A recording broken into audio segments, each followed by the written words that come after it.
بسم اللہ الرحمن الرحیم۔ محترم ناظرین السلام علیکم۔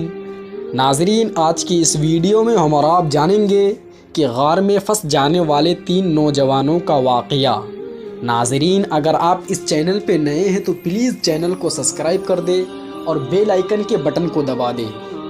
ناظرین، پچھلے زمانے کے 3 نوجوانوں کا ایک مشہور واقعہ صحیحین یعنی بخاری و مسلم میں آیا ہے، جس میں ان کا اچانک ایک غار میں پھنس جانا اور پھر نیک اعمال کی برکت اور اللہ تبارک و تعالیٰ کی رحمت سے باہر نکل آنا مذکور ہے۔ حضرت ابن عمر رضی اللہ تعالی عنہ سے روایت ہے کہ رسول اکرم صلی اللہ تعالی علیہ وسلم نے فرمایا، پچھلے زمانے میں 3 آدمی کہیں راستے میں جا رہے تھے کہ اچانک بارش نے انہیں گھیر لیا۔ وہ تینوں پہاڑ کے ایک غار میں چلے گئے تو غار کا منہ بند ہو گیا۔ اب تینوں آپس میں کہنے لگے کہ اللہ کی قسم، تمہیں اس مصیبت سے اب تو صرف سچائی بچا سکتی ہے۔ بہتر یہ ہے کہ اب ہر شخص اپنے کسی ایسے اعمال کو بیان کر کے دعا کرے جس کے بارے میں اسے یقین ہو کہ وہ عمل اس نے صرف اللہ تبارک و تعالیٰ کے رضامندی کے لیے کیا تھا۔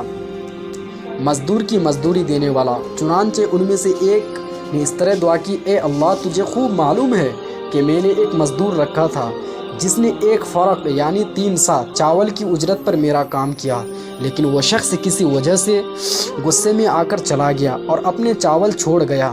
میں نے اس کی 1 فرق چاول کو لیا اور کاشت کی، پھر اس سے اتنا کچھ ہو گیا کہ میں نے پیداوار میں سے گائے بیل خرید لیے۔ اس کے بہت دن بعد وہ شخص مجھ سے اپنی مزدوری مانگنے کو آیا۔ میں نے کہا، یہ گائے بیل کھڑے ہیں، ان کو لے جا۔ اس نے کہا، میرا تو صرف 1 فرق چاول تم پر ہونا چاہیے تھا۔ میں نے کہا، یہ سب گائے بیل لے جا، کیونکہ یہ اسی 1 فرق کی آمدنی ہے۔ آخر وہ گائے بیل لے کر چلا گیا۔ اے اللہ، اگر یہ ایمانداری میں نے صرف تیرے ڈر سے کی تھی تو غار کا منہ کھول دی۔ چنانچہ اسی وقت وہ پتھر کچھ ہٹ گیا۔ والدین کی خدمت کرنے والا۔ دوسرے نے اس طرح دعا کی، اے اللہ، تجھے خوب معلوم ہے کہ میرے ماں باپ جب بوڑھے ہو گئے تو میں ان کی خدمت میں روزانہ رات میں اپنی بکری کا دودھ لا کر پلایا کرتا تھا۔ ایک دن اتفاق سے میں دیر سے آیا، وہ سو چکے تھے، ادھر میرے بیوی بچے بھوک سے بلبلا رہے تھے، لیکن میری عادت تھی کہ جب تک والدین کو دودھ نہ پلاؤں بیوی بچوں کو نہیں دیتا تھا۔ مجھے انہیں بیدار کرنا پسند تھا اور نہ چھوڑنا، کیونکہ یہی ان کی غذا تھی۔ میں ان کا وہی انتظار کرتا رہا یہاں تک کہ صبح ہو گئی۔ اگر میں نے یہ کام تیرے خوف کی وجہ سے کیا تھا تو ہماری مشکل کو دور کر دے۔ اس وقت وہ پتھر کچھ اور ہٹ گیا اور اب آسمان صاف نظر آنے لگا۔ زنا سے رک جانے والا۔ تیسرے نے اس طرح دعا کی، اللہ، میری ایک چچا زاد بہن تھی جو مجھ سے سب سے زیادہ محبوب تھی۔ میں نے ایک بار اس سے زنا کرنا چاہا، اس نے انکار کیا، مگر وہ کسی مجبوری میں اس شرط پر تیار ہو گئی کہ میں اسے 100 اشرفی لا کر دے دوں۔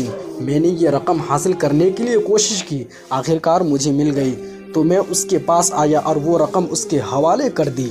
اس نے مجھے اپنے نفس پر قدرت دی۔ جب میں اس کے دونوں پاؤں کے درمیان بیٹھ گیا تو اس نے کہا، اللہ سے ڈر اور مہر کو بغیر حق کے نہ توڑ۔ میں کھڑا ہو گیا اور 100 اشرفیہ بھی واپس نہیں لی۔ اگر میں نے یہ عمل تیرے خوف کی وجہ سے کیا تھا تو ہماری مشکل آسان کر دی۔ اللہ تعالیٰ نے ان کی مشکل کو دور کر دی اور وہ تینوں باہر نکل آئے۔ عبرت کے پہلو یعنی اس واقعہ سے ہم کیا سیکھیں؟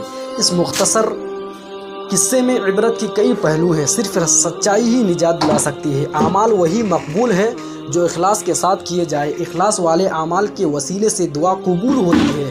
مزدور کی مزدوری یا بندوں کے حقوق کا ادا کرنا بہت بڑی نیکی اور نجات کا باعث ہے۔ والدین کی خدمت کرنا عظیم سعادت مندی اور قرب خداوندی کا باعث ہے۔ اللہ کے خوف سے زنا یا گناہ سے رک جانا اور کسی مجبور کی مجبوری کا ناجائز فائدہ اٹھانا، یہ عمل اللہ کو محبوب نہیں۔ اس واقعے میں یہی تعلیم دینا مقصود ہے۔ السلام علیکم۔